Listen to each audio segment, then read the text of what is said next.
A ver, pensemos en casi cualquier historia que se nos venga a la mente, desde las leyendas más antiguas hasta las películas más taquilleras de hoy. La mayoría sigue una misma fórmula, ¿no? La del héroe, su arma, su conflicto. Pero, ¿y si esa no fuera la primera historia? O más importante aún, ¿y si no fuera la única que importa? La gran Ursula K. Le Guin lanzó una idea que es radical. Una que busca redefinir no solo la ficción, sino cómo entendemos la civilización misma. Así que prepárense porque vamos a desempacar la teoría de la bolsa de transporte de la ficción. Todos tenemos esa imagen clásica en la cabeza, los cazadores de la prehistoria, ahí rodeando y derribando a un mamut. Pero Le Guin nos frena y nos hace una pregunta clave. ¿Qué era lo que de verdad importaba en esa escena? Y su respuesta es increíble. Dice que no era la carne para sobrevivir, no. Lo realmente vital fue la historia que se contó después. Ese relato épico de la lucha, la violencia, la victoria. Esa narrativa fue la que nos enganchó, la que se volvió el centro de todo. Y esa, precisamente, es la historia de la lanza. Es el relato que ha dominado nuestra cultura desde siempre. Es una forma de ver el mundo. El progreso es una flecha, va en línea recta hacia un objetivo. Siempre hay un conflicto, una lucha, una conquista. Es sin falta la historia del héroe y su arma. Aquí Le Guin pone las dos versiones frente a frente. Por un lado, la épica del héroe. Cazar mamuts, pura acción, conflicto, un final dramático y violento. Y por el otro, una historia mucho más callada, la de la recolectora. Porque, a ver, ¿cómo cuentas una historia emocionante sobre recoger avena semillita por semillita? Esa historia no tiene un clímax de película. Es continua, es cíclica. No se trata de la muerte, sino del proceso de seguir viviendo. Y Le Guin no se detiene ahí. Citando a Virginia Woolf, le pone un nombre durísimo a esta obsesión por el héroe: botulismo. Pensemos en eso un segundo. El heroísmo como una toxina, como un veneno. La idea es que esta narrativa, aunque nos parezca súper emocionante, en realidad nos ha intoxicado. Nos ha convencido de que las únicas historias que valen la pena son las que tienen que ver con el conflicto y la dominación.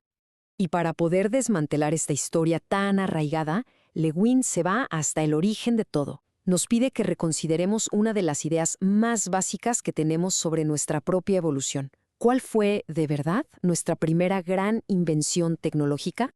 El cine nos ha metido hasta por los ojos esa imagen del homínido que agarra un hueso, lo levanta y ¡pum!, lo usa como arma. El primer paso de la humanidad, ¿cierto? Pues Le Guin lo cuestiona todo con una pregunta tan simple como profunda. ¿Cuál fue realmente nuestra primera herramienta cultural? ¿Fue el arma para matar? ¿O fue el recipiente para guardar? Y uno podría pensar que es solo una idea bonita, pero no. La evidencia antropológica le da toda la razón. Y de forma contundente, además. La mayor parte de lo que comían nuestros ancestros, hasta un 80%, no venía de la caza, venía de la recolección. El mamut era el gran evento, el del relato espectacular, claro, pero lo que de verdad mantenía viva a la gente día a día eran las plantas, las semillas, los frutos recolectados. Entonces, este es el punto crucial de todo el argumento. Si tu principal actividad para sobrevivir es recolectar, no necesitas una lanza. Lo que de verdad necesitas es algo para poner las cosas que encuentras. Un recipiente, una bolsa, una red, una canasta. Esta, argumenta Le Guin, fue la primera y más importante herramienta. No algo para proyectar energía hacia afuera y matar, sino algo para traer la energía a casa y conservarla. Ok, ya tenemos las herramientas. ¿Y esto qué tiene que ver con la literatura? Pues todo. Ahora vamos a ver cómo Le Guin conecta esta idea de las herramientas con la mismísima forma en que construimos nuestras historias. Porque las herramientas que valoramos inevitablemente le dan forma a los relatos que contamos sobre quiénes somos. Y esto nos lleva directo a su idea central, la teoría de la bolsa de transporte de la ficción.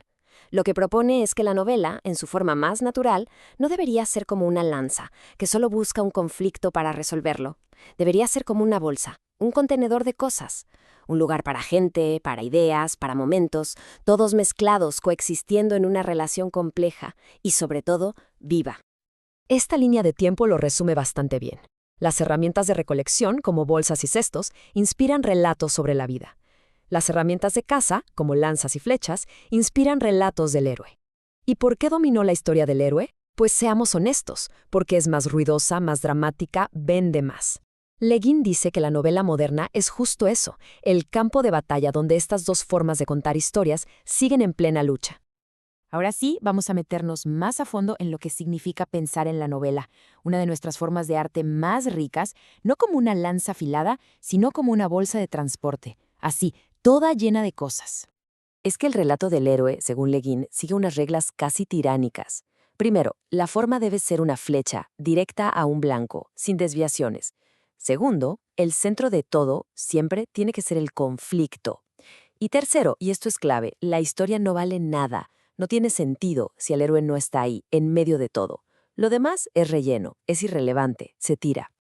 Y frente a esas reglas tan estrictas, la novela Bolsa nos ofrece una alternativa bellísima.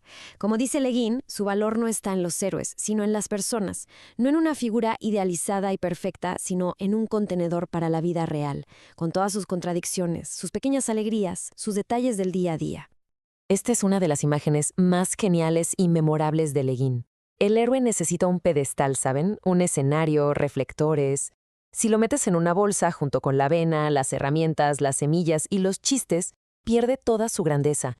Se convierte en una cosa más, como dice ella, parece un conejo o una patata. Simplemente el héroe no está diseñado para este tipo de historia, una historia más real. Y para ir cerrando, Le Guin deja muy claro que esto no es solo un ejercicio de crítica literaria, para nada.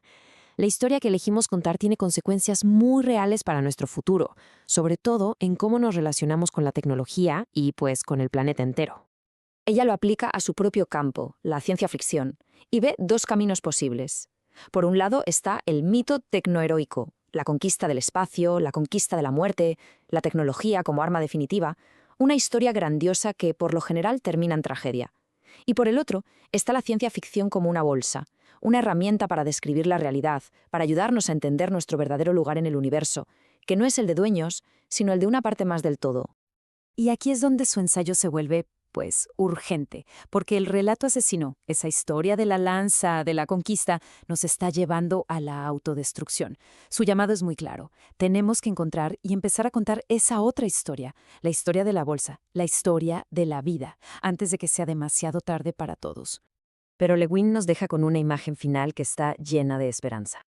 La tarea de recolectar no se ha terminado. Aún quedan muchísimas semillas, muchísimas historias por contar.